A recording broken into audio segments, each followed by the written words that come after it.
Hi everyone, welcome back in today's video. Today we're going to talk about a practice that I have never heard before here on YouTube. As you probably know, I love journaling. I journal a lot. It has been a wonderful practice for me, but I took this to the next level when I started making myself voice memo like this. We are at voice memo 66, if you are wondering. I started this practice June 11th, 2019. I don't know why nobody's talking about this. Maybe it's because it's a little bit weird, and it is, as a matter of fact.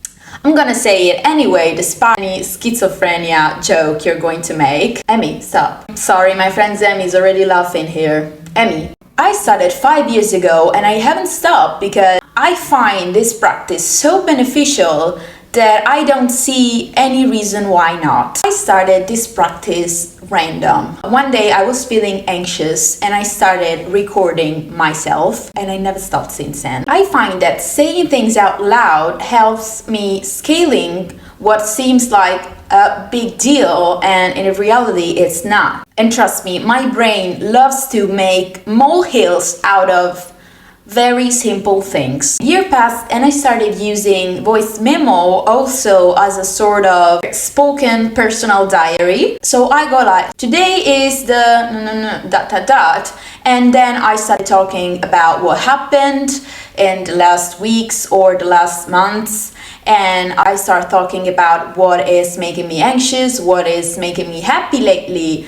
And the funniest part is when you listen to yourself months or years later, because I can literally study myself, how my dreams change or haven't changed really, whether my fears have changed or not. And it is mind-blowing in the long term to be able to literally hear yourself.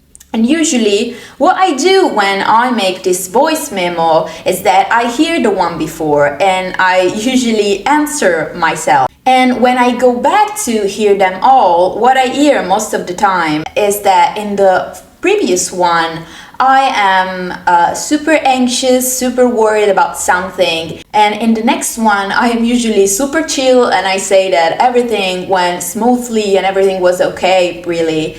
And so there was nothing to worry about. The result is that my anxiety now has decreased so much compared to what it was 5 years ago. And that is because I think of all the time that I literally tormented myself with things that weren't that big of a deal. Another thing I want to talk about is the impact of this practice on traumas and fears. I got this information from a video of Angie Huberman that I'm gonna link down below. I suggest you go see this. Little disclaimer, I'm absolutely not saying that this practice can replace therapy, but at least in my case it helped. And let's face it, therapy, it's not for everyone considering the price range of only one session. So back to what I was saying. There is especially one type of therapy called cognitive behavioral therapy that uses what I am about to explain to you. So what you have to do is saying in voice memo a traumatic event that happened in your life, or a fear that you have, and you have to really go into details about what you felt or what are you feeling right now, talking about this traumatic event.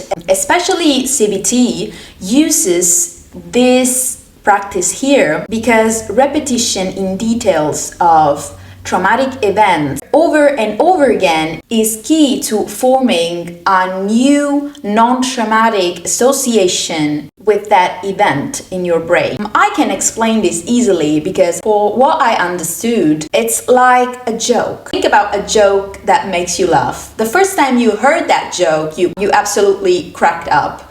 The second time you laughed. The third time it made you smile.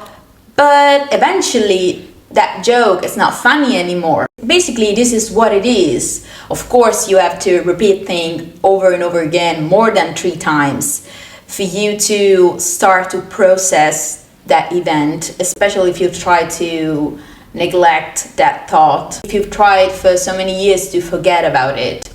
So it's not gonna be that easy, but it helps. For example, when I was little, a dog bit me.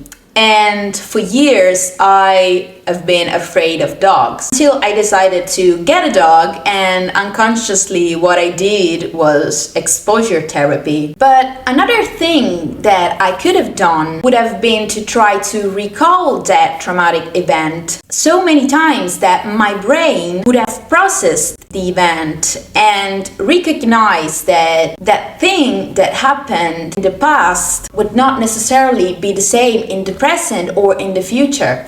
So I want to know, what do you think about this topic? Let me know in the comments if some of you actually do this. I'm not the only one. And especially if you're a therapist or someone very well informed on this topic. If you have some useful tips, please leave a comment down below. That's everything for today. I hope to see you in the next video. Ciao!